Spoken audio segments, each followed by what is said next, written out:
In Conversation with Marie Hohtanz.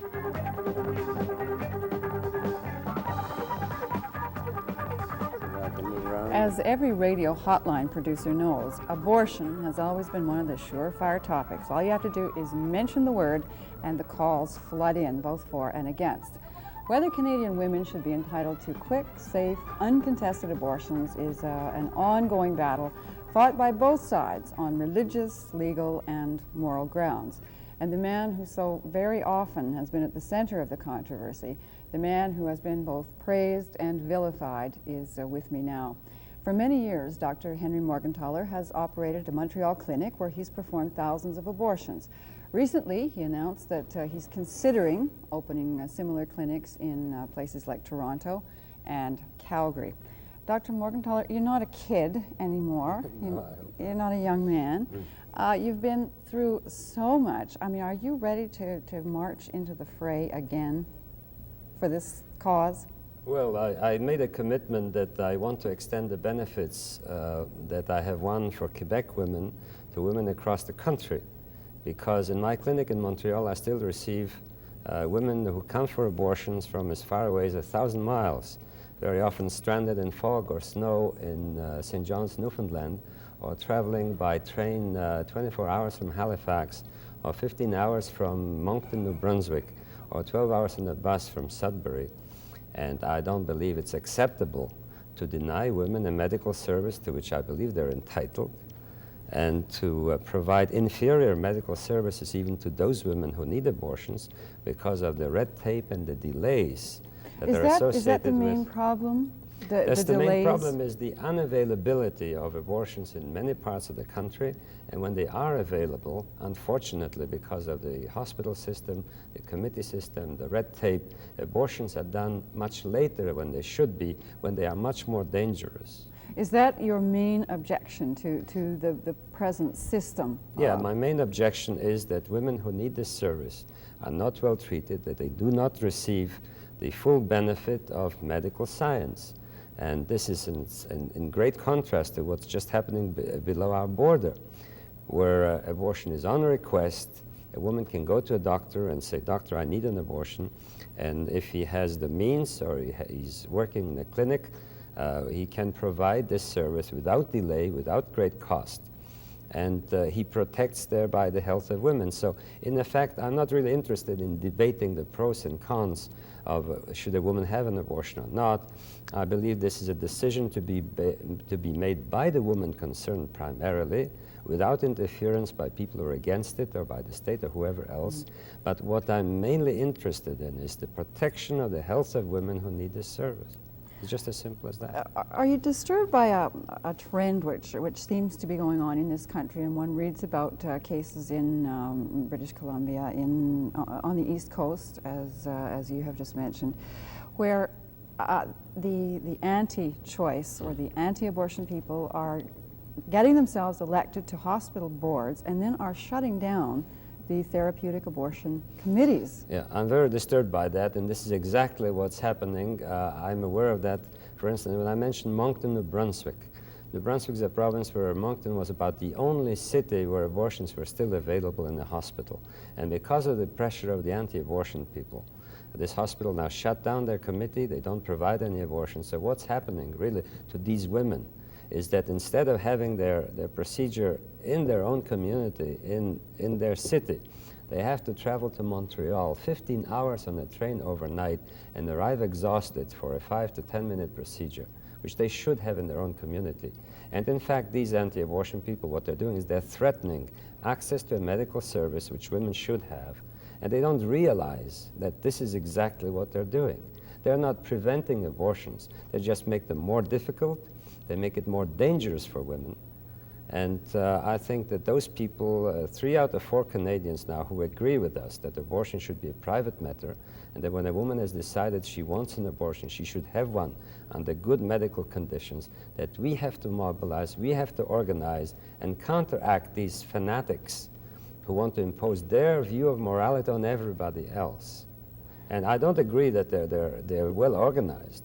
They are fanatical, they're vociferous, but they do not represent the majority of the people. No, polls have shown that, apparently. Yeah, there's been a recent poll just in June of this year, which showed that 72% of Canadians, which means 3 people out of 4, believe that the decision about an abortion should be done primarily by the woman, together with a consenting physician, as long as it's done within a medical facility by acceptable standards. And in my book that I've just written to provide a lot of information about this subject, where I discuss not just the moral question which has been debated all the time, I provide a lot of useful information for women who need this service so that they know a lot about what's happening during an abortion, how to go about it in such a way that complications are avoided. And one of the things that stand out is that every week's delay in providing the abortion increases the chance of complications by 20%, the chance of mortality by 30%. And that's why I'm so indignant that this service is not available to so many women in the country. And when it is available, the law, the way it's practiced now, endangers the health of women. So it's just, in a sense, a question of providing good medical services to people in need.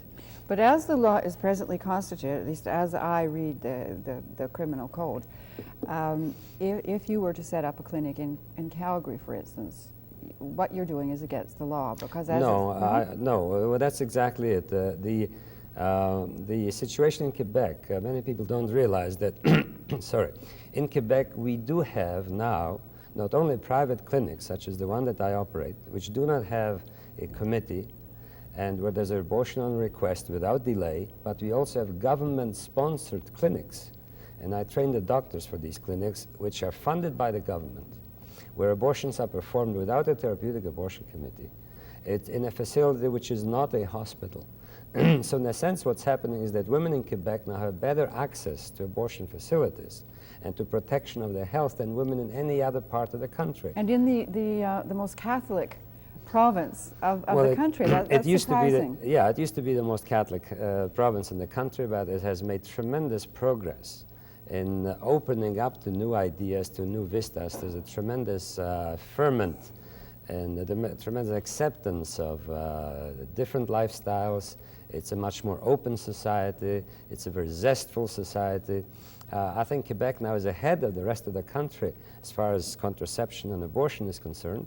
And my idea was, because of the inaction of the federal government and the provincial ministers of health who are so afraid of these anti-abortionists that they do not dare provide good medical services to women in need, I felt it was my duty to extend this kind of precedent, which I had established in Quebec, by being tried 3 times, being acquitted by the jurors 3 times, and now we are organizing a clinic in Toronto, which is Ontario. And once you have clinics in Ontario and in Quebec, the way will be open to establish clinics everywhere, and this is really the best way of providing abortion services. But so getting back to the criminal code, is it not a fact that according to the criminal code, unless the abortion is performed in an accredited hospital after having received the blessing of a therapeutic abortion committee, it's illegal? It is a fact, but I want to remind you and the listeners of the fact that contraception was illegal in Canada for 20 years. And yet, doctors, most doctors were prescribing contraceptives, although it was still on the books as a criminal offense. And the law was only changed in 1969 after 25 years, where we knew that's on the books, it's there, but it's a law which is not being enforced. Most doctors knew that they were not going to be prosecuted. The attorneys general of the provinces knew there's no point prosecuting doctors. And I believe the same thing is going to happen as far as abortion goes. That is, a doctor that's providing a medical service where he doesn't get people from the streets, but people come to him and request this service, and he does it in a way which is irreproachable from a medical point of view and from any other point of view. In a sense, he's providing a medical service which is not available to women in this province or in the city. I don't see that any jury will convict. And this is the reason why the Attorney General of the province of Quebec, after my 3 trials, had decided that no more doctors are going to be prosecuted. And he invited the federal government to change the law. But because of the vociferous anti-abortion lobby, the federal government does not dare to change the law. So we'll change the law by the fact that we'll make it inoperative by providing essential medical services. Aren't you And putting your head on the block again, though? I mean, threatening, no, I daring? I don't really think so. Well, basically what I'm doing is I'm saying I'm providing a medical service which is needed. And I can give you the example of what happened in the province of Quebec. There are many people in the province of Quebec who are just as opposed to abortion as some of the people here are opposed to abortion. But once we've established the services and the population at large has accepted that this is indeed a medical service which is necessary, which protects the health of women, which permits them not to have to go to Manhattan, New York, or somewhere else, which permits them operations which are much safer than otherwise. So everybody's happy. The women are happy, their families are happy, the population is happy, the government is happy because they're not doing anything, but the medical services are being provided. And the people who are against abortion, well, they make a demonstration here and there, but there's nothing else they can do because there's a tremendous acceptance by the people of the idea that this is a medical matter, should be left to individual people, that nobody should interfere with decisions of other people. And nobody forces, of course, the anti-abortion people to have abortions. The only time when they, they change their mind, it's when their daughter of 15 gets pregnant. And then they realize, we have a problem here. What do we do? And very often they change their mind. They say, well, yes. Occasionally, well, they thought out of principle or religious training, they thought abortion is a bad thing. But when it hits you directly, and you have a daughter of 15 who gets pregnant, and occasionally happens, well, what do you do? Are you going to force this girl to go on with the pregnancy? Or will you provide a decent, medically safe abortion for her? And at this point, many anti-abortion people do change their minds. You're probably aware of an organization in Calgary called the Calgary Birth Control Association, which is just that. It is not an abortion referral agency. It's an information agency that disseminates information on birth control, essentially, abortion being one of the alternatives. They have been lobbied against very strongly by the anti-abortion faction in the city of Calgary, and they have had their municipal funds cut off a couple of times. However, the public came to their aid, and unsolicited funds just poured in, more than they had asked for from the city in the first place. But you know, a group like that is certainly going to be vociferous, I would say, vocal, to say the least, if a clinic is opened here in Calgary. I hope so. I hope so. I was invited to address their annual meeting, I think it was in January of this year. So I know many of these people. They're very devoted people. And I hope that... the pro-choice people. I'm talking about this other faction. Oh, the other faction, yes. It's not going to give you trouble? Well, the other faction, I appeal to people who are against abortion to practice their beliefs on themselves. I have nothing against dissent. I have nothing against people who, for religious or other reasons, believe that abortion is not an option for them. But I see with great difficulty, and I object strenuously to the fact that these people want to impose what they believe a moral code, their moral code, on the whole of the population.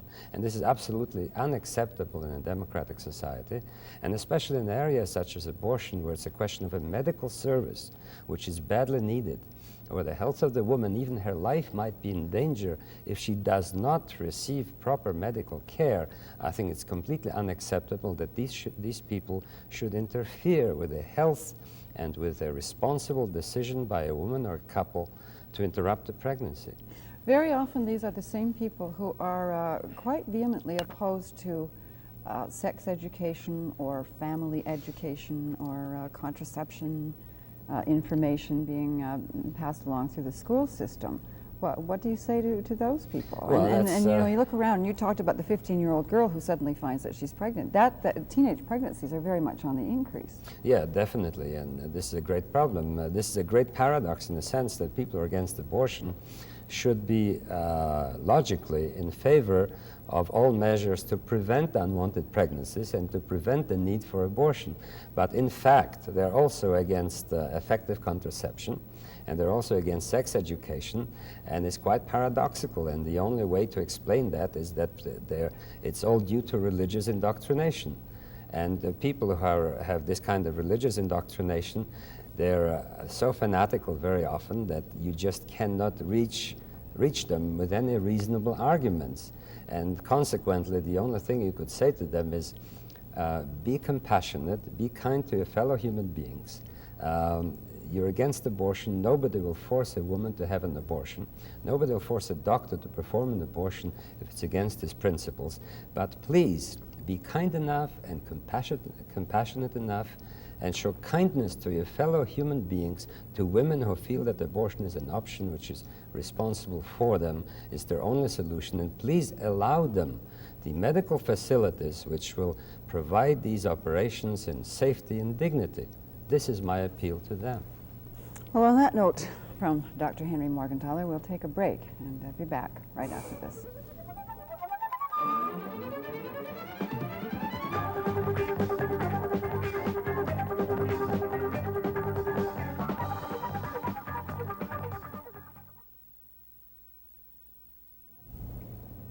Dr. Henry Morgentaler immigrated to Canada in either 1949 or 1950. I'm not sure which. 50? I've read both, so I wasn't sure which. You became a general practitioner. You began your medical career as a general practitioner. When did you move into the abortion field? What precipitated that? Well, I was president of the Humanist Association of Canada at one point, and we presented a brief to the House of Commons in 1967 at the time that they were debating whether they should change the abortion law. And after I presented that brief, which stated that women should have a right to a medical abortion without danger in the first 3 months of pregnancy, I got inundated by calls. I received a lot of publicity on radio, TV. I got inundated by calls in my office from women who were desperate to have an abortion. And I would tell them, well, you know, if I helped you, I could go to jail, I have a family, I could lose my medical practice, and so on. And for many months, I saw these hundreds of women come to my office begging for an abortion, which they could not get anywhere. And some of them would eventually end up in hospital, almost losing their lives after having gone to a quack abortionist after hemorrhage or infection and whatnot. And finally, it dawned on me that I had a responsibility as a doctor, as a humanist, as a person who's caring for people to correct an injustice. Being a medical doctor, it came to me that I had to provide this service to women. It wasn't an easy decision. And I knew I was risking jail, I was risking a great deal. I had had a hard time to get my medical diploma from one country to another, immigrating and so on. And it was to me like offering a helping hand to a drowning person. And if you see a drowning person and you just have to offer a helping hand to get this person out, and if a law would say you're not allowed to help that person, would you do it or not? And this image helped me to make up my mind. And when I started doing that, well, it gave me a great deal of integrity, in the sense that I was practicing what I was preaching. I was helping people in desperate need. I was protecting their health. They had nowhere else to go at the time. And it was great in the sense that here I personally could offer this type of service, which I believe to be a normal medical practice. And I was always sure that if it came to a trial, I would convince a jury that I indeed acted out of compassion and the need to provide this kind of medical service. Well, you did convince the jury. And I did convince the jury, that's true. I was acquitted when I was first tried. I convinced actually 3 juries. And the very unusual part of it was that these were 3 juries composed of French-Canadian Catholics. And here I had been an immigrant of Jewish background, a humanist, I didn't swear on the Bible, and they believed me. They believed what I was doing was justified, that I was indeed performing a medical service which was badly needed, and they acquitted me 3 times. And then came the unprecedented move. Yeah, the establishment, obviously, they played dirty with me in a sense. Something which I didn't expect at all is that a higher court would completely annul a verdict of a jury. Never happened before. It never happened before, and it cannot happen again because there's a Morgentaler amendment now, that's isn't correct. there? In the yeah, criminal that's code? right. There's a so-called Morgentaler amendment to the criminal code, which makes it impossible now for a higher court to say guilty when the jury has said not guilty. The only thing they can do, if they find there's been an error by the trial judge, is to send it back to another jury, to another trial. But they can no longer override verdict of a jury which said after due deliberation, this person is not guilty. And as a result of my 3 trials, the Attorney General of the province of Quebec has said no more trials either for Dr. Morgentaler or for any other doctor performing safe medical abortions. And this permitted the establishment of clinics in the province of Quebec. And as I said, some of them are private, some of them are government funded, which means that the health of women in the province of Quebec is better protected. You know, I when they need remember abortion reading, well, services. I believe it was while you were in prison, because you served, what, 10 months in prison. Yeah, that's right. Morgentaler is a broken man. I wasn't broken. There were times when I was sick and I was depressed, no doubt, yes. Were you But I wasn't broke as broken. well? I mean, it must have been an No, expensive court case, no? Oh, yes. It was a very expensive court case. I'm still paying lawyers' fees for another year. But I was never broken. I was down, I was sick, I was depressed for a number of months, and it took a long time to recover from that. But again, I have new zest for the fight. I believe what I'm doing is not only of immediate great help and import to individual people, but what I want to do is to extend the concept that women in need should have good access to medical service. It seems such a simple concept. It's just impossible for me to understand why everybody would not agree that the person who needs a medical service should be able to obtain it. Dr. Morgentaler, we have to take one more commercial break. Sure. But when we come back, we'll talk very briefly, because we only have a few minutes left, about the new book, Abortion, pardon me, and Contraception. We'll be back right after this.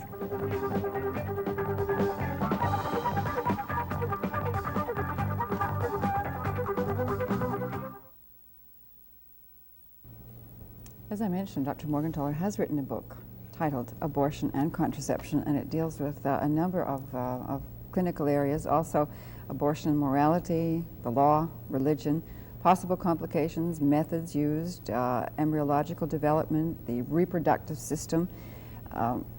Really quite a, well, it's almost a guide, isn't it, to Yes, contraception and abortion? Yeah, the idea was to provide useful and factual information and to demystify the subject. Because many people still believe abortion is such a terrible thing, or it's fraught with so many complications. They don't realize that by now, if it's done in the first 3 months of pregnancy by a competent doctor under good condition, it's become the safest procedure. Well, you claim actually that it's probably safer to go to the clinic where you're given just a local rather than a general anesthetic, Yes. than to go to the hospital to Absolutely. have an abortion. The record of freestanding clinics in the United States is much better than that of the hospitals. And 2 out of 3 abortions done in the United States are now done in freestanding clinics. So the book is really for people, to women who need that service, or their husbands or their lovers or young girls who might eventually need it, to give them factual and useful information. And for people even who are against it, instead of just insulting each other in this debate, let them have information which is scientifically correct, and then eventually might even agree to disagree, but with mutual respect for differing opinions. But the main thrust of the book is to provide useful information for people who might eventually need an abortion or faced with this problem now or in the future, and to put the debate on a level where it will be a rational debate. Your new clinic, the first clinic outside of the province of Quebec, will be opening shortly. Will it be a bit of a test case? Well, it might be a test case. My hope is that this clinic is not going to be prosecuted, that the Attorney General of Ontario is going to take the same line as the Attorney General of Quebec. And I mentioned the contraceptives law, where the law was just not being respected. And it is easy to prove now that the doctor has the same kind of defense that I had, that is defense of necessity, that he's providing an essential medical service to people who need that service, and that it's obvious that no jury will convict a doctor in Toronto or in any other major city that provides such a service. We'll watch with great interest. Thanks for being here. Thank you. Special guest tonight, Dr. Henry Morgentaler. We'll see you again next week.